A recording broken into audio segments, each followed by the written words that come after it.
Tom, ils sont toujours en forme. Tom, Olivier, ils sont venus pour gagner. Et le génial, c'était les chœurs.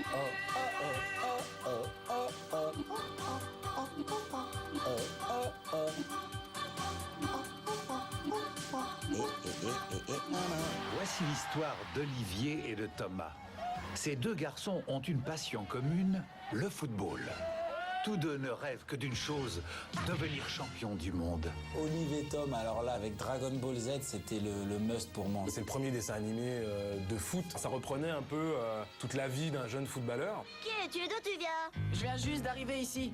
Et je m'appelle Olivier Hatton. Un joueur super fort, super humble, qui arrive à fédérer. C'était un exemple. C'était le garçon parfait quand on avait 10 ans. Le contre-pied de Johnny Mason est arrêté par l'inévitable Olivier Hatton. Hatton qui vient de sauver une fois de plus les buts de Youpi. Olivier, je voulais te dire qu'on s'excuse de pas pouvoir t'aider. Heureusement que t'es là pour sauver la situation à chaque fois qu'il y a un problème. Mais qu'est-ce que tu racontes, Arthur? Vous vous débrouillez très bien et vous faites de votre mieux. Et en plus, je sais que je peux compter sur vous. Et ça, c'est le plus important. Quand nous on jouait au foot, c'était pas comme ça. On était perso, on venait jamais en défense, on voulait mettre des buts de la tête, du genou, du pied, n'importe comment.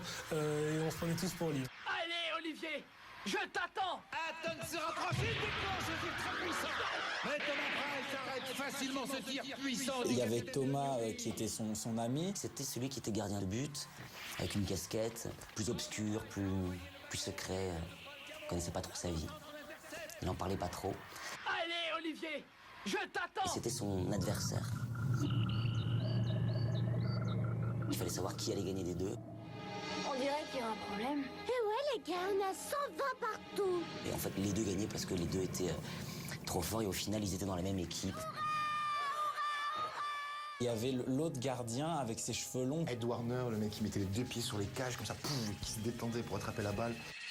Warner a plongé sur le côté. Les frères Derek aussi, la catapulte. Qui faisait des sauts monumentaux. Ils étaient tout le temps l'un à côté de l'autre et pour aller marquer un but, ils s'appuyaient l'un sur l'autre, faisaient un salto, machin, pour aller taper la balle. Et puis l'ennemi juré, Mark Landers. Landers s'arrête pour attendre la balle. Il est déjà au milieu du terrain. Le grand costaud, un peu prétentieux. Cette fois, nous sommes sûrs de gagner. Moi, j'avais un faible pour le méchant Mark Landers, qui s'entraînait dans la mer, avec son agent un peu véreux, il tapait des coups de pied dans l'eau et tout, c'était un vrai guerrier. On hésitait à être Mark Landers ou être Olive, on savait pas. Personne ne voulait aller au goal, en tout cas, ça c'est sûr. Et sur cette magnifique action, l'arbitre siffle la fin de la première mi-temps. Vraiment, ils sont en temps réel dans les animés.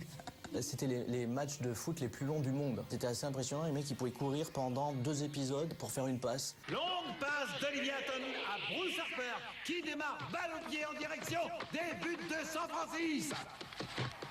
Le terrain qui était ovale, c'est-à-dire quand tu courais, tu voyais pas le bout du terrain. Fallait courir vachement plus pour voir le bout. On pouvait attendre 3 épisodes pour avoir un seul match. Est-ce que quelqu'un a déjà couru comme ça en vrai? Personne. Enfin, je veux dire, si on court comme ça, et là, les gens, ils couraient comme ça. Cette fois-ci, il faut que je réussisse. Olivier qui arrive à faire du football et à parler en même temps. Alors à qui je vais faire la passe? Parce que lui, non, il est en train de manger un sandwich. Là-bas, non. Ok, je vais continuer à courir. Puisqu'il est en train de parler, c'est le moment de profiter de l'occasion.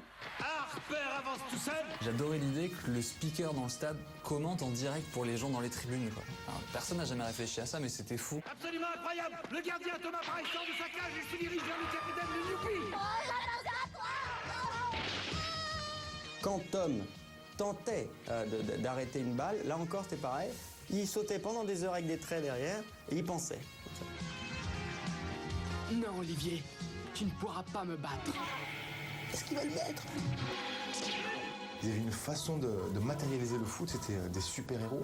Ça frappait dans tous les sens, des frappes, des sauts. Je trouve que c'est hyper dur sur ce genre de format de séduire les jeunes qui pratiquent le sport. Et Olivier Tom, c'est juste culte. J'ai les coffrets Olivier Tom, j'ai toutes les saisons chez moi, j'ai tout acheté. Et encore aujourd'hui, j'arrive à les regarder comme si j'étais avec des enfants, quoi.